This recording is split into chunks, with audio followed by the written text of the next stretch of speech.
E meu time, nesse vídeo eu vou falar sobre variáveis aleatórias contínuas. Lembrando que a gente definiu uma variável aleatória como qualquer função que leva os resultados de um experimento em números reais. Uma variável aleatória vai ser contínua se o conjunto de valores que ela pode assumir é o intervalo da reta. Então, por exemplo, suponha que se escolha aleatoriamente um ponto na superfície de um lago e que se deseja medir x, a profundidade do lago naquele ponto. Se a profundidade máxima for m, então x assume valores no intervalo de 0 a m. Então esse é um exemplo de variável contínua, porque ela pode assumir qualquer valor nesse intervalo aqui de 0 a m. Aí você pode pensar que, dependendo da resolução do instrumento de medida que vai ser utilizado, a variável terá apenas um número finito de valores possíveis e logo será uma variável discreta. Mas a limitação do instrumento não muda a natureza da variável. E mesmo em alguns casos onde a variável é discreta, é usual considerar como variável contínua, visto que, em geral, os métodos de variáveis contínuas são mais fáceis. Agora considere esse experimento. Um número real é tomado aleatoriamente no intervalo 0, 1.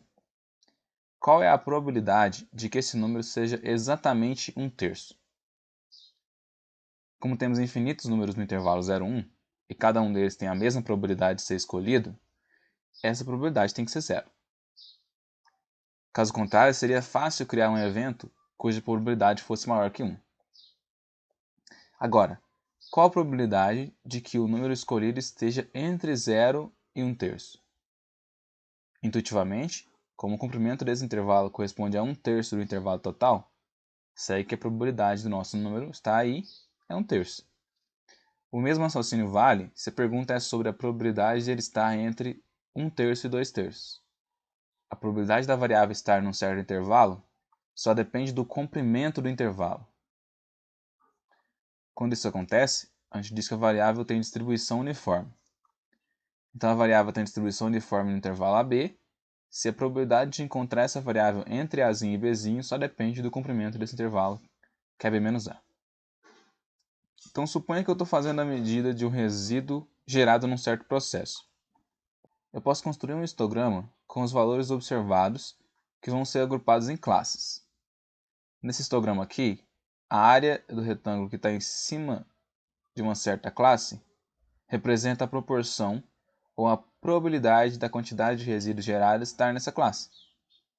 Se eu usar instrumentos cada vez mais precisos, as larguras das classes vão ficando menores, e o histograma vai tendendo a uma curva, que vai ser a representação ideal da distribuição de probabilidades associada à variável aleatória, que é a medida do resíduo. Assim como no histograma, com essa curva, a gente pode calcular a probabilidade da variável estar num certo intervalo AB como sendo a área sobre a curva acima desse intervalo, ou seja, como a integral de A até B da função que tem como gráfico essa curva aqui. Essa função é o que a gente vai chamar de função de distribuição ou função de densidade de probabilidade da nossa variável aleatória. Então a função de densidade é uma função tal que a probabilidade da variável estar num certo intervalo AB pode ser calculada através da integral dessa função de A até B. É razoável esperar que essa função seja não negativa, e a integral de menos infinito a mais infinito, que é a probabilidade em toda a reta, deve ser 1. Se a variável tiver distribuição uniforme, no intervalo AB, a função de densidade vai ser constante. E como a integral total tem que dar 1, essa função vai ser dada por 1 sobre B menos A, entre A e B, e 0 em qualquer outro lugar. Como a gente já tinha comentado, quando a variável é contínua, a probabilidade da variável assumir um valor específico é 0, qualquer que seja esse valor. Isso implica que a probabilidade da variável estar no intervalo não depende se esse intervalo é fechado, aberto ou semiaberto. Incluindo ou não qualquer um dos extremos, a probabilidade vai ser sempre a mesma. Assim como no caso discreto, a função de distribuição acumulada mede a probabilidade da variável ser menor ou igual do que um certo valor x, ou seja, é a probabilidade acumulada até x. No caso contínuo, isso é a integral de menos infinito até x da função de densidade. E a probabilidade da variável ser maior que um certo valor a vai ser a probabilidade total, que é 1, menos a probabilidade acumulada até A, que é o que a gente chamou de F de A. A probabilidade entre A e B é a probabilidade acumulada até B, menos a acumulada até A. E pelo teorema fundamental do cálculo, a derivada da nossa função de distribuição acumulada, que é dada por essa integral aqui, é a função de dentro, que é a função de densidade. Vamos dar uma olhada nesse exemplo. Suponha que a função de densidade da grandeza x de uma carga dinâmica em uma ponte, em newtons, seja dada por f de x 1/8 mais 3/8 de x entre 0 e 2 e 0 no resto. Ele está pedindo para determinar a função de distribuição acumulada. A probabilidade está entre 1 e 1,5 e a probabilidade de ser d1. Então vamos calcular a distribuição acumulada. Se x for menor que 0, a função vale 0. Então a distribuição acumulada até x vai ser integral de menos infinito até x de 0, que é 0. Para x entre 0 e 2, a densidade vale isso aqui. Então, até 0 vai ser 0, e de 0 a x vai ser isso aqui, a integral dessa função, que é 1/8 de x mais 3 sobre 16x². Para x maior do que 2, a função de densidade volta a ser 0. Então ela é 0 antes, é isso aqui entre 0 e 2, e 0 depois. Essa integral aqui dá 1. Então, para x maior que 2, a função de distribuição acumulada vale 1.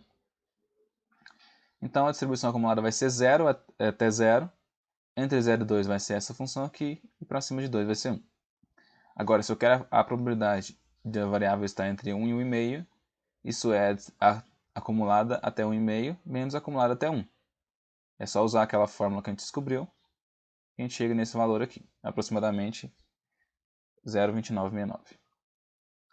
E a probabilidade da variável ser maior do que 1 vai ser a probabilidade total, que é 1, menos a probabilidade acumulada até 1. Então é 1 menos a distribuição acumulada até 1, que é isso aqui. Quando a gente falou sobre o conjunto de dados, a gente definiu a mediana como sendo o valor na posição central. Quer dizer que acima e abaixo da mediana tem o mesmo número de dados. No caso de uma distribuição contínua, a mediana vai ser o valor que divide a distribuição ao meio, isso é, o valor até o qual a probabilidade acumulada é 50%. A probabilidade da variável estar antes da mediana é igual à probabilidade de encontrar ela depois da mediana. No caso de variáveis discretas, a gente definiu o valor médio, ou valor esperado, como sendo a soma entre todos os valores possíveis da variável, do valor vezes a respectiva probabilidade. Para a variável contínua, a distribuição é dada pela função de densidade. Então, analogamente, o valor médio vai ser a soma entre todos os valores possíveis, ou seja, a integral de menos infinito a mais infinito, de x vezes a função de densidade, dx. E quando eu quero calcular o valor esperado de uma função de x, vai ser a integral de menos infinito a mais infinito da função aplicada em x vezes a densidade dx. Como sempre, a variância é o valor esperado do quadrado do desvio da média, ou alternativamente, é a média dos quadrados menos o quadrado da média, e o desvio padrão é a raiz quadrada da variância.